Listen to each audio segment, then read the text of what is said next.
नमस्कार. Prime time महाराष्ट्रामध्ये मी सुहास आपल्या सगळ्यांचं स्वागत करतो. सध्या देशभरामध्ये जो गदारोळ सुरू आहे तो महिला आरक्षण विधेयकावरनं सुरू आहे. आज मुख्यमंत्री देवेंद्र फडणवीस यांनी पत्रकार परिषद घेतली आणि या पत्रकार परिषदेमध्ये कशा पद्धतीने विरोधक या महिला आरक्षण विधेयकाला येऊ देत नाही आहेत किंवा या महिला आरक्षण विधेयकाची कशी भ्रूण हत्या ही विरोधकांनी केली आहे हे सांगण्याचा प्रयत्न मुख्यमंत्री देवेंद्र फडणवीसांनी केला आहे. वस्तुस्थिती तशी आहे का? खरंच जसं देवेंद्र फडणवीस म्हणतायत तसंच आहे का सगळं? विरोधकांनी महिला आरक्षण विधेयकाला विरोध केलाय का? तर तसं नाही आहे. पण फडणवीसांचा जो प्रयत्न होता आजच्या पत्रकार परिषदेमधनं सांगण्याचा तो म्हणजे चीत भी मेरी पट भी मेरा. अशा पद्धतीनंच भाजप सध्या या महिला आरक्षण विधेयकाच्या बाबतीमध्ये खेळत आहे. 17 एप्रिलला हे महिला आरक्षण विधेयक संसदेच्या विशेष अधिवेशनामध्ये मांडण्यात आलं. भाजपला पूर्ण कल्पना होती की आपल्याकडे 2/3 मेजॉरिटी नाही आहे, हे बिल पास होणार नाही. कारण 3 बिलं मांडण्यात आली होती, 3 विधेयकं मांडण्यात आली होती. एक 131 घटना दुरुस्ती होतं, एक महिला आरक्षणाचा विषय होता आणि दुसरं डिलिमिटेशनचा विषय होता. सरकारला पूर्ण कल्पना होती की हे पारित होणार नाही, याच्यामध्ये आपला पराभव होणार आहे. पण तरीही ते सरकारने केलंय. आता यानंतर सरकार ज्या पद्धतीने गळा काढायला सुरुवात केलेली आहे सरकारने, कारण सरकारचा पराभव झाला. सरकारला माहिती होतं आपल्याकडे तेवढी मेजॉरिटी नाही आहे. मग आता सरकारने स्टँड काय घेतलेला आहे तर विरोधी म्हणजे ज्या विरोधकांनी या महिला आरक्षणाच्या बाबतीमध्ये किंवा या डिलिमिटेशनच्या बाबतीमध्ये ज्यांनी विरोध केलाय हे सगळेजण महिला आरक्षण विधेयकाच्या विरोधामध्ये कसे आहेत याचा सगळा बोलबाला हा देशभर सुरू केलेला आहे. भाजप शासित जी राज्य आहेत त्याचे जे मुख्यमंत्री आहेत ते वेगवेगळ्या ठिकाणी प्रत्येक ठिकाणी प्रत्येक जण आपापली पत्रकार परिषद घेतोय आणि या पत्रकार परिषदेमधनं हे सांगण्याचा प्रयत्न होतोय की विरोधकांमुळे आज महिला आरक्षण विधेयक येऊ शकलेलं नाही. विरोधक हे महिला आरक्षणाच्या विरोधात आहेत. याच विरोधकांनी महिला आरक्षण विधेयकाची भ्रूण हत्या केलेली आहे. फडणवीस तेच म्हणले आज. भ्रूण हत्या म्हणजे काय की हे विधेयक जन्माला यायच्या आधीच विरोधकांनी ते मारून टाकलेलं आहे. पण भाजप असं होऊ देणार नाही. भाजप हे विधेयक आणणारच 2029च्या आधी. तेच तर विरोधक म्हणतायत.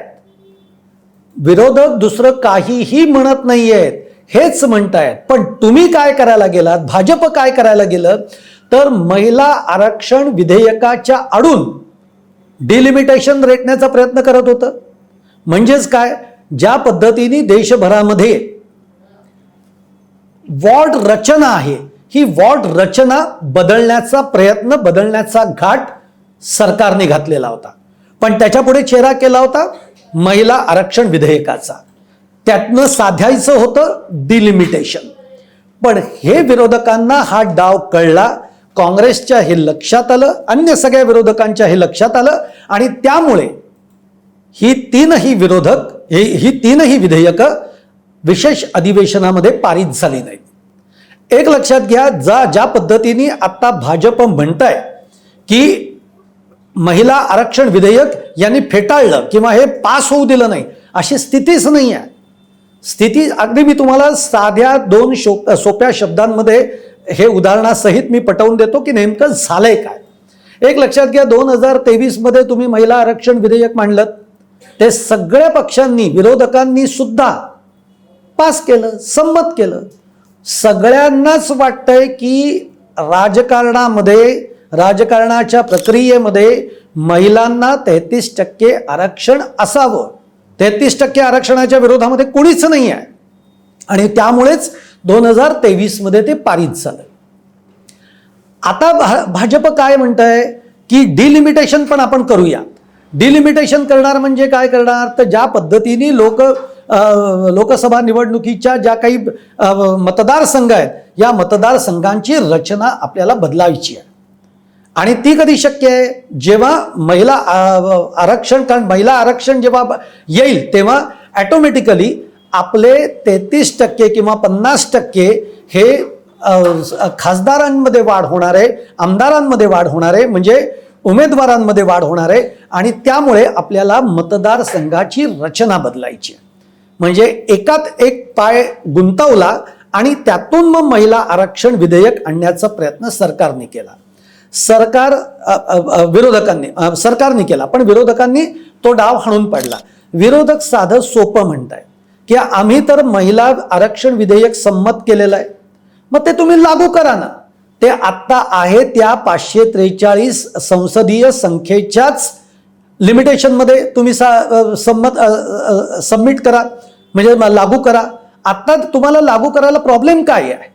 बरं, तुम्ही 2011ची जनगणना वापरणार आहात, तीही वापरा, त्याही वापरण्याला कुठेही त्यांचं म्हणणं नाही आहे. पण त्यांचं म्हणणं कुठे आहे, तर आत्ता जी संसद संख्या आहे 543, त्याला कुठेही धक्का लावू नका. त्या 543 मध्येच तुम्ही महिलांना 33% आरक्षण लागू करा.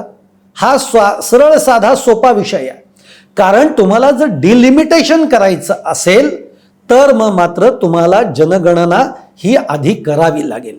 जी जनगणना 2011 पासून रेंगाळलेली आहे. मधल्या काळामध्ये ती 2021 मध्ये होणं अपेक्षित होतं, पण कोविडच्यामुळे ती झाली नाही. आता ती 2026 मध्ये ती करायला घेतलेली आहे. आता 2026 मध्ये जनगणना होईल आणि आता तर सगळी प्रक्रिया सोपी आहे. आता सगळं डिजिटली आहे, त्यामुळे फार काही वेळ जाण्याचं कारण नाही आहे. त्यामुळे पुढच्या 6-8 महिन्यामध्ये सगळी जनगणनाचा रिपोर्ट हा समोर असणार आहे. त्याच्यानंतर विरोधक म्हणतात जेव्हा जनगणनेचा सगळा डाटा तुमच्या समोर येईल त्यानंतर तुम्ही डिलिमिटेशन करा.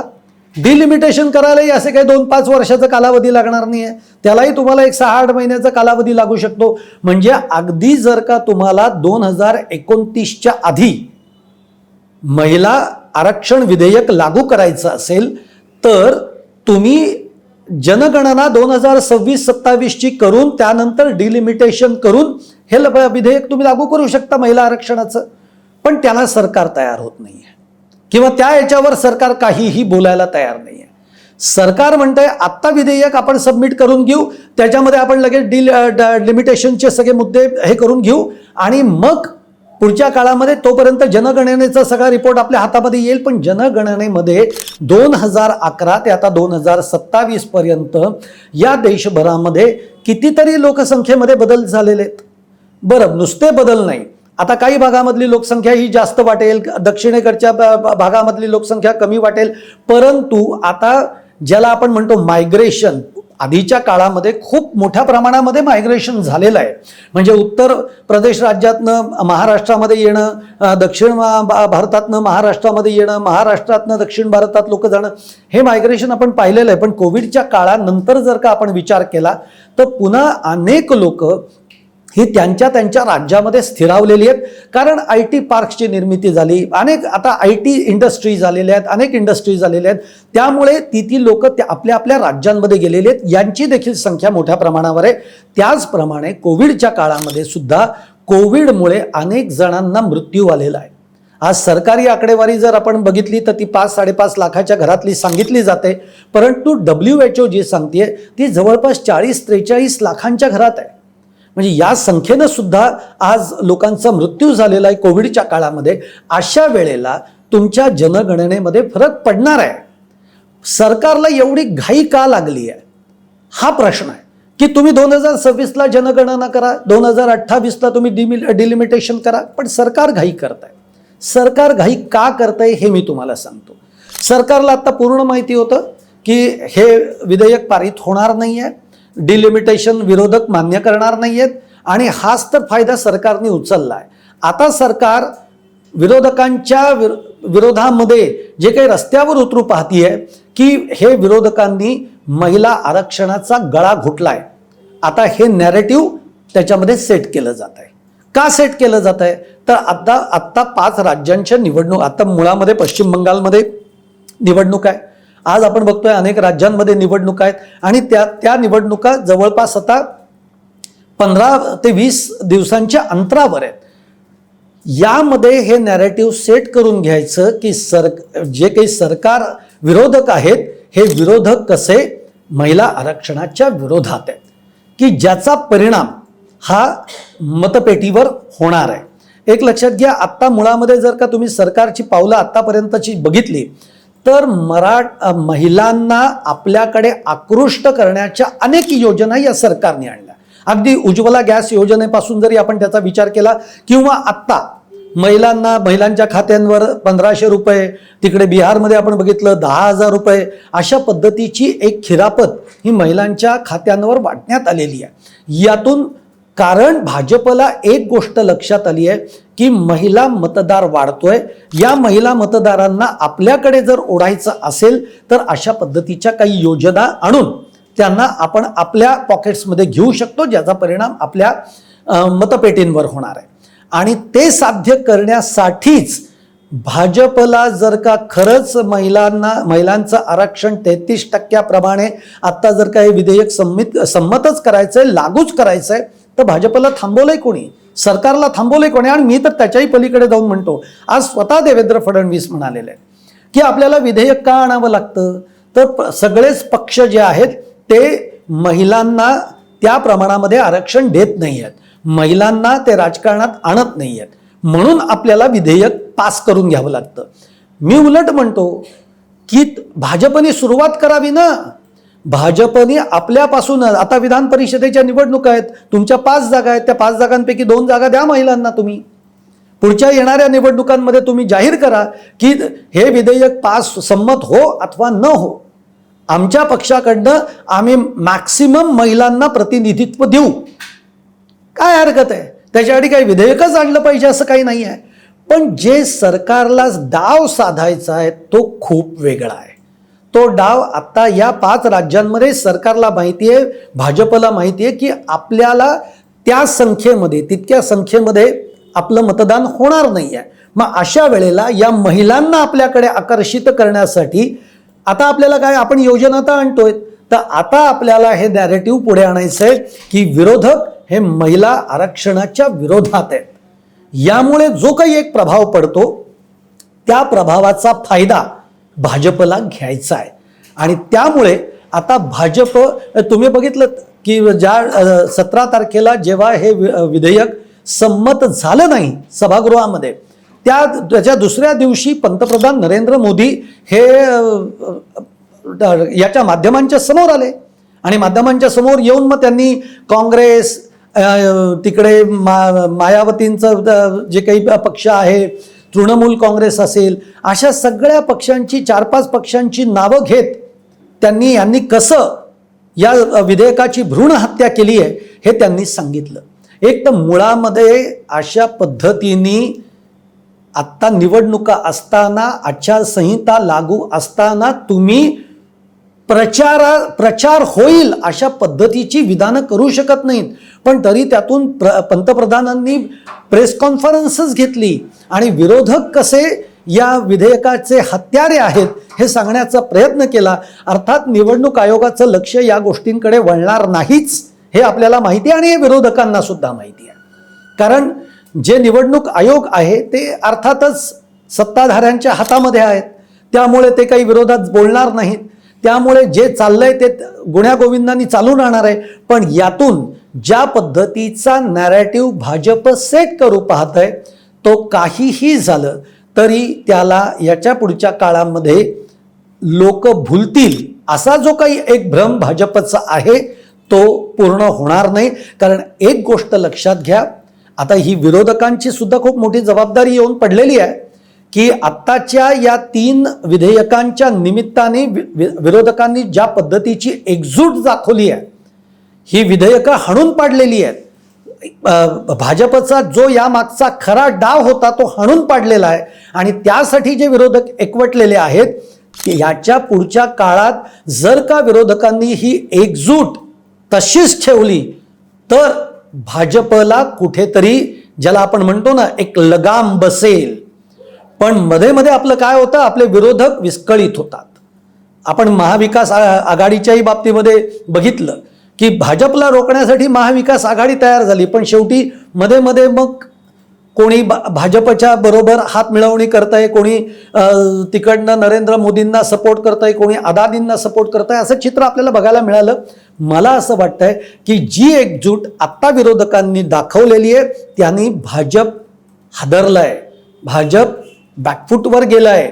भाजपच्या हे लक्षात आलेलं आहे की या निमित्ताने, आणि हे 16 तारखेलाच नरेंद्र मोदींच्या लक्षात आलं की यावेळी विरोधक एकजूट होत आहेत. ही जर का एकजूट या पुढच्या काळामध्ये राहिली तर भविष्यातलं राजकारण एका वेगळ्या पद्धतीने जाईल. आणि ज्या पद्धतीने नरेंद्र मोदी सरकार ज्या पद्धतीने कारभार करू पाहत आहे त्याला कुठेतरी लगाम बसेल. एक लक्षात घ्या, आजपर्यंत NDA सरकारच्या काळात पहिल्यांदाच असं घडलंय की सरकारने विधेयक आणलंय आणि ते संमत झालेलं नाही आहे. यावेळी विरोधकांनी ज्या पद्धतीने तुटून पडलेले आहेत, सभागृहामध्ये आपण एकेकाची भाषणं ऐकलेली आहेत आणि त्यावरून ती एकजूट जी होती त्यामुळे हा सरकारचा डाव विरोधकांनी हाणून पाडलेला आहे. पण आता भाजप ठिकठिकाणी अशा पद्धतीचा प्रचार करून एक नॅरेटिव्ह सेट करण्याचा प्रयत्न करेल. पण पुन्हा एकदा मी सांगतो, विरोधकांचा विरोध हा महिला आरक्षण विधेयकाला नाही. या महिला आरक्षणाच्या विधेयकाच्या आडून जे डिलिमिटेशनचा घाट भाजप सरकारला घालायचा आहे त्याला विरोधकांनी विरोध केलेला आहे. आजही भाजपने असं सांगावं की 543च्या संसद संख्येवरच आम्ही महिलांना 33% आरक्षण देतो, सगळे विरोधक त्याला तयार आहेत. पण डिलिमिटेशन हे जनगणनेनंतरच होईल, हेच विरोधकांचं म्हणणं आहे. त्यामुळेच मी म्हणलं ना तुम्हाला की चित भी मेरी पट भी मेरा अशा पद्धतीचा खेळ भाजप करू पाहत आहे. पण त्याला आता विरोधक जुमानणार नाहीयेत. विरोधकांची एकजूट आपल्याला बघायला मिळते आणि आता लोकांनाही हे हळूहळू कळायला लागलंय की भाजप काय पद्धतीने चाल खेळतोय. तुम्हाला माझा हा व्हिडिओ कसा वाटला, आवडला असेल तर नक्की लाईक करा, शेअर करा, चॅनल सबस्क्राईब करायला विसरू नका आणि तुमच्या देखील कमेंट या कमेंट बॉक्समध्ये जरूर टाका.